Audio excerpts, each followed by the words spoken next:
Well, hi, BookTube. Bill Ruttenberg here at the Ruttenberg Library. Wanted to come to you with a video for my December TBR. I wanted to let you know what I'm going to be reading for sure during the month of December. And of course, with it being Christmas season, all of my books have a little bit to do with Christmas. And so a couple of these I've read before. They'll be rereads. And then I have 4 of them that I have acquired that I have not read yet. So I just wanted to share those with you. It's been a while since I've put up a video. I think I looked and it's been over a month, and or at least around a month, and things have just, I don't know. Life has been chaotic in more ways than one, and we've just had stuff going on around the house and with our family and everything, and just finding time to do stuff, or finding time that I feel like doing stuff. Sometimes that's kind of hard to do. But anyway, I was hoping to maybe with this Thanksgiving weekend, maybe get a couple of videos shot today and then get them, uploaded for the week. And so, yeah, here I am. So, December TBR. So, why don't I start with the one that I have read every year for the past, I don't know how many years, but it's a John Grisham. It's a classic with me. It's Skipping Christmas. My family loves to watch this movie, and I always read the book every year, every December. It's a really fast read. It's only, it's not even 200 pages. It's 177 pages, and it's the story of Luther Crank and his ways of being cheap. And if you like comedy, of course, the movie had Tim Allen, if you like comedy, this is the way to go. And it says, imagine a year without Christmas. No crowded malls, no corny office parties, no fruitcakes, no unwanted presents. That's just what Luther and Nora Crank have in mind when they decide that just this once they'll skip the holiday altogether. Theirs will be the only house on Hemlock Street without a rooftop frosty. They won't be hosting their annual Christmas Eve bash. They aren't even going to have a tree. They won't need one because come December 25th, they're setting sail on a Caribbean cruise. But as this weary couple is about to discover, skipping Christmas brings enormous consequences and isn't half as easy as they imagined. And of course, classic tale for modern times, Skipping Christmas offers a hilarious look at the chaos and frenzy that have become part of our holiday tradition. And in more ways than one, I relate to this book. Of course, Luther and Nora, their daughter, goes off to Peru on a what is it called? She's working with the villages up in Peru, and she's not supposed to be home, and that's why they decide, hey, let's just skip Christmas this once. We don't have a kid at home, don't have to worry about jazzing up the place, and so they decide on this cruise, and you can guess that everything turns against them. Absolutely hilarious book. Highly recommend that. That's a good one. Another one that I have read, and I just read it for I don't know if it was the first time as an adult. How about I say that? A Christmas Carol by Charles Dickens. And after last year, I decided that is going to be an every year Christmas read for me. And so, I am going to be reading that. I just found this edition. Guess it's been over a month ago. I found this edition, and I decided I would go ahead and use that one. And this one comes with pictures and everything in the middle. It's kind of cool. And you guys know the story of the Christmas Carol. I'll read it to you real fast just in case you don't. A story of Christmas spirits, a ghost story of Christmas. How can there be such a thing? But that is what a Christmas Carol is. It is the story of the miserly Scrooge who hated Christmas until one Christmas Eve when 3 ghosts take him on journeys through the past, present, and future into the lives of Tiny Tim, Bob Cratchit, and the Fezziwigs. Indeed, these unforgettable characters are the spirit of Christmas, and their spirit ultimately transforms Scrooge's selfish heart. This edition includes 16 pages of historically authentic illustrations which highlight significant moments of the plot, explanations of literary allusions, and historical references in a biography of Charles Dickens. So looking forward to that. That's a classic. Of course, the movie that I always remember, I got to think of his name. Oh gosh. It came out when I was a kid, and it was definitely a comedy. Bill Murray was the main character. Many of you may remember that. I might have to find that movie and watch that one along with Christmas with the Cranks. But yeah, BookTube, that is a Christmas read that I am going to partake in. All right, so the next few books are books that I have never, ever read. This first one here of the 4 that I haven't read is Miracle on 34th Street. Now, I've seen parts of the movie. I don't even think I've seen this whole movie all the way through. But quite a while back, I found this vintage copy. I thought it was super cool looking. Great cover on it. Obviously, got some damage to it, and the corners kind of frayed there. I'm not sure what happened there. But definitely a Christmas classic by Valentine Davies. I have never read it, so I just thought I would give it a try. It doesn't look like it's going to be too bad as far as taxing on my reading time. It's 117 pages, is that right? 117? Do we got a page sticking?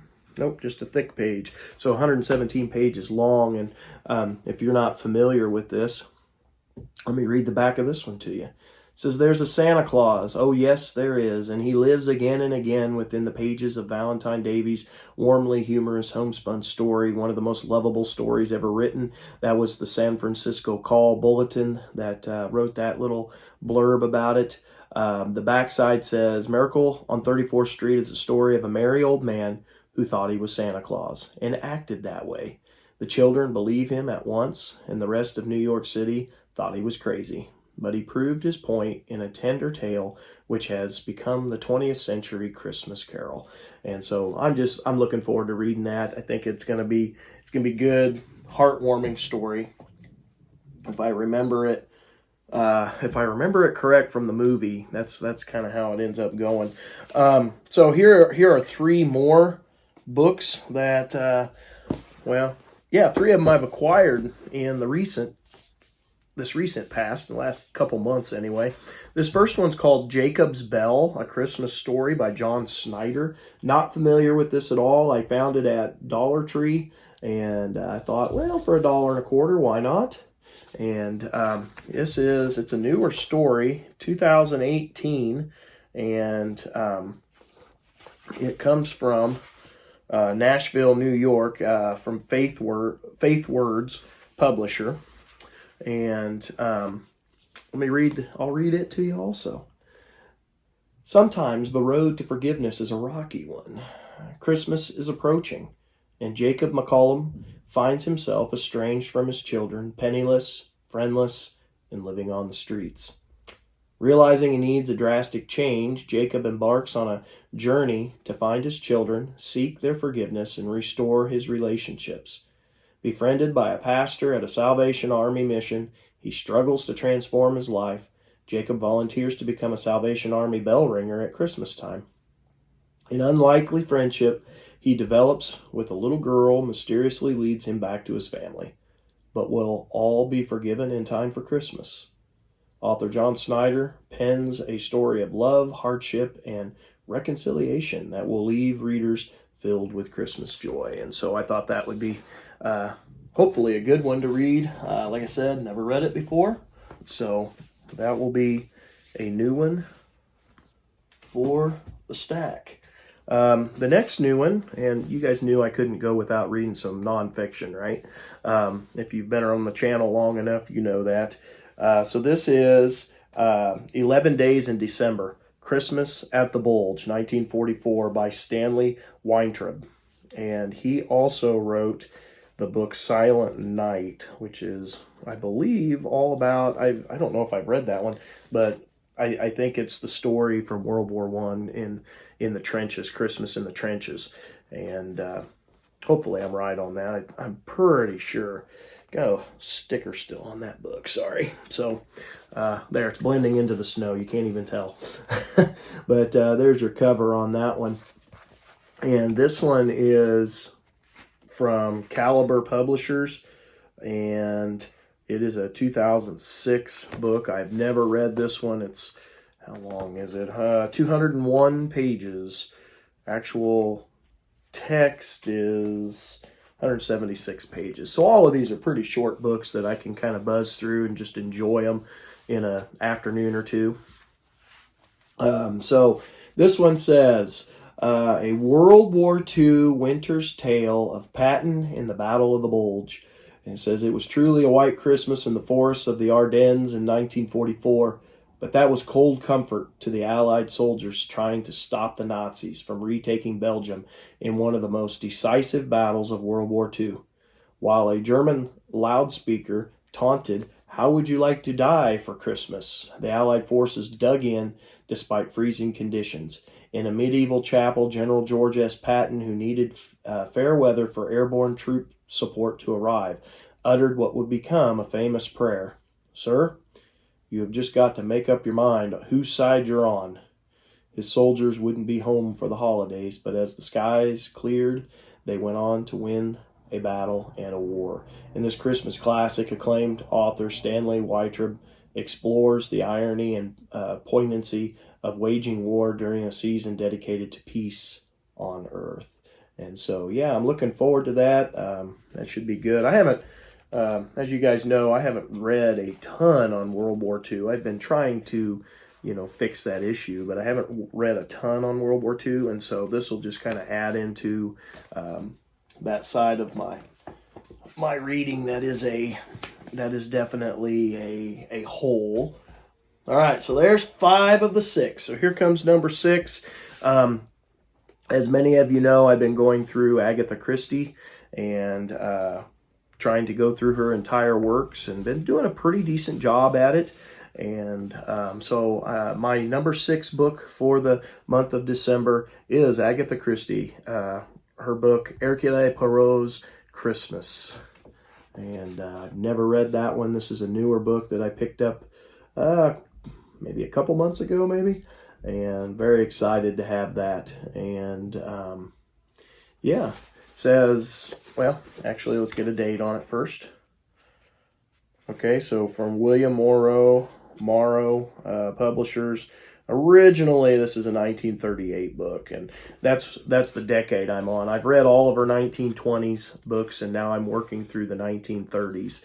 I've been trying to do them chronologically by published date, and so this is one of the next ones up on the list.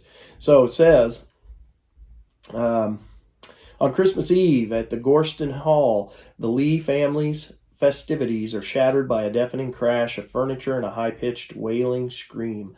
Upstairs in a locked bedroom, the tyrannical patriarch Simeon Lee lies dead in a pool of blood, his throat slashed. When Hercule Poirot offers to assist, he finds an atmosphere not of mourning, but of mutual suspicion.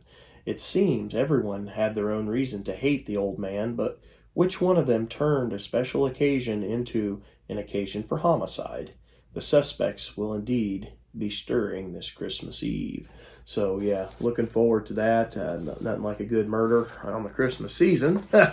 So, yeah, what do you think, BookTube? That is my December TBR. That's what I plan on reading. There'll be other books. I'll be reading, nonfiction through the month as well, trying to finish out my Historathon, 4th quarter 2024, finishing some books. I'm going to bring you another video on what I've been reading. It'll be a weekly reads. I'll upload that one for tomorrow and let you know what I've read over the last couple weeks, and then what I'm reading right now, and then of course we've got this in the future. So there you go, BookTube. What do you think?